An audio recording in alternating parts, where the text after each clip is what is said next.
مريض السرطان ممكن ما يتوفى من الورم، ممكن يخسر حياته بسبب أبشع وأسوأ بكتير، بسبب حمية غذائية عندي الجرأة الكاملة إني أقول عنها غبية.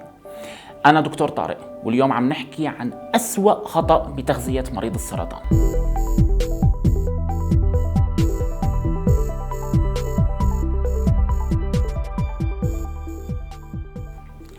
الخرافة الأكثر انتشاراً على السوشيال ميديا هو إنه السرطان بيتغذى على السكر، وبالتالي نحن لازم نمنع مريض السرطان عن إنه يتناول أي أغذية أو مواد تحوي السكريات.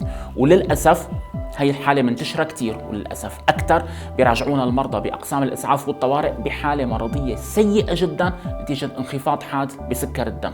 وللأسف أكثر وأكثر مدعي الطب كتار عبر السوشيال ميديا، ولأنه بيكون الكلام معسول بيكون عنده قدرة على أنه يكون يجذب الناس، تقع هاي الأخطاء أكثر.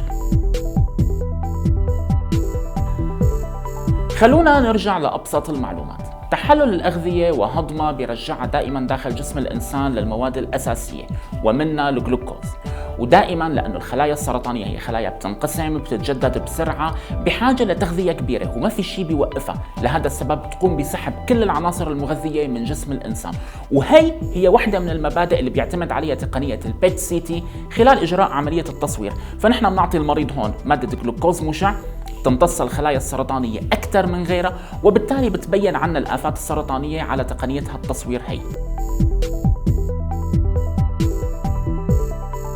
كل اللي انقال هو كلام حق يراد به باطل، فما في أي دليل علمي على علاقة السكريات والسرطان. خلونا نروح أبعد شوي كمان. إذا نحن منعنا السكريات وبالتالي منعنا السرطان عن أنه يتغذى، يا ترى شو بالنسبة لباقي خلايا الجسم؟ شو بالنسبة لكتير أنسجة بحاجة لطاقة، بحاجة لتغذية، وبالتالي بحاجة لكتير عناصر تغذوية وأهمها السكريات؟ خلينا نروح أبعد من هيك. مع انخفاض مستويات الجلوكوز وانخفاض الطاقة داخل الجسم بيتحفز الكبد عن طريق عملية استحداث السكر، يعني حرق الدهون الموجودة داخل الجسم لإنتاج طاقة تعوضنا عن انخفاض السكر. هذا عند إنسان طبيعي. لكن عند مريض السرطان اللي عنده نقص كبير بالتغذية، سواء بحجم الورم أو بسبب العلاج الكيماوي اللي بيأثر على عمليات إنتاج الطاقة داخل الجسم، رح تكون النتيجة أسوأ. فتخيل معي مريض سرطان تغذيته ضعيفة وعم يخسر أكثر وأكثر وأكثر، كيف رح تكون الحالة؟ مشكلة صعبة كتير. ممكن حدا يقول استهلاك السكر كان هو السبب بالسرطان. الحقيقة أنه أنظمة غذائية كتير دخلت على حياتنا كانت هي السبب بالسرطان. المشترك فيها كلياتها التطرف بالغذاء، يعني أنظمة قليلة الألياف، قليلة الخضار وقليلة الفواكه كانت هي السبب على سبيل المثال بكثير من السرطانات، وعلى أهم سرطانات الجهاز الهضمي مثل سرطان المعدة أو سرطان الكولون. النصيحة بهي الحالة، مريض السرطان ما له ممنوع عن أي نوع غذائي، ولا ممنوع عن الكربوهيدرات ولا الدهون ولا البروتينات.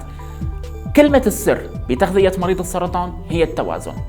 إذا عجبك هذا المحتوى اضغط لايك، اشترك بالقناة وفعل زر الجرس ليوصلك كل جديد عم يقدموه زملائي وأنا دكتور طارق، كنت معكم بهذا الفيديو. إلى اللقاء.